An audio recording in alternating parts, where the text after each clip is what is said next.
ওং নমঃ ভগবতে বাসুদেবায়। শ্রীমদ্ ভগবদ্ গীতা অষ্টাদশ অধ্যায় মোক্ষযোগ। হরে কৃষ্ণ। আজ আমরা মোক্ষযোগের 21 নম্বর শ্লোকটি শুনব। পৃথক তেন তু যৎ জ্ঞানম নানা ভাবান পৃথক বিধান ব্যক্তি সর্বেষু ভূতেষু তচ্ জ্ঞানং বিদ্ধি রাজসম। অনুবাদ: যে জ্ঞানের দ্বারা সমস্ত প্রাণীতে ভিন্ন ভিন্ন ধরনের আত্মা অবস্থিত বলে পৃথকভাবে দর্শন হয়, সেই জ্ঞানকে রাজসিক বলে জানবে। তাৎপর্য: যারা জীবকে আত্মা বলে না, যারা জীবকে আত্মা বলে না দেখে দেহ হিসাবে দেখে, তারা হচ্ছে রাজসিক স্বভাবের মানুষ। শ্রীল প্রভুপাদ বলেছেন যে জড় দেহটি হচ্ছে জীব, এবং দেহটি নষ্ট হয়ে গেলে তার সঙ্গে সঙ্গে চেতনাও নষ্ট হয়ে যায় বলে যে ধারণা, তাকে বলা হয় রাজসিক জ্ঞান। সেই জ্ঞান অনুসারে দেহের বিভিন্নতার কারণ ভিন্ন ভিন্ন রকমের চেতনার প্রকাশ। এছাড়া পৃথক কোনো আত্মা নেই যার থেকে চেতনার প্রকাশ হয়। দেহটিই আত্মা, এবং এই দেহের ঊর্ধ্বে পৃথক কোনো আত্মা নেই। এই যারা ভাবে তারাই হচ্ছে রাজসিক জ্ঞানযুক্ত।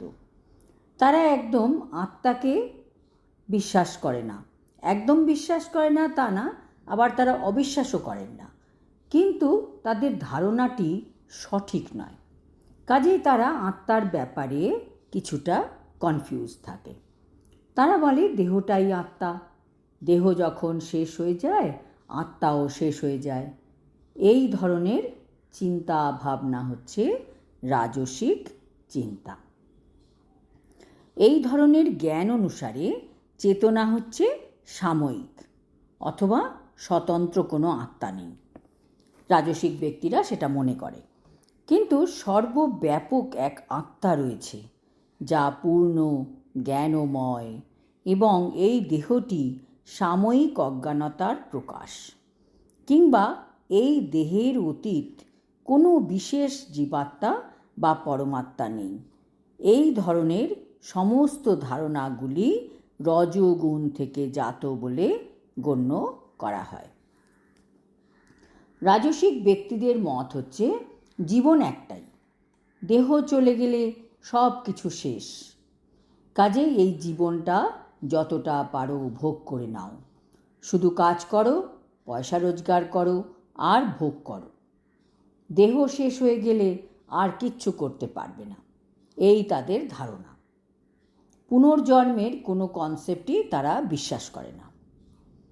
রাজসিক ব্যক্তিরাই যদি ধার্মিক পথে থাকতে চায় তবে অনেক উন্নতি করতে পারবে তারা, কিন্তু বেশিরভাগ ক্ষেত্রেই দেখা যায় তারা অধার্মিক পথে চলতে থাকে।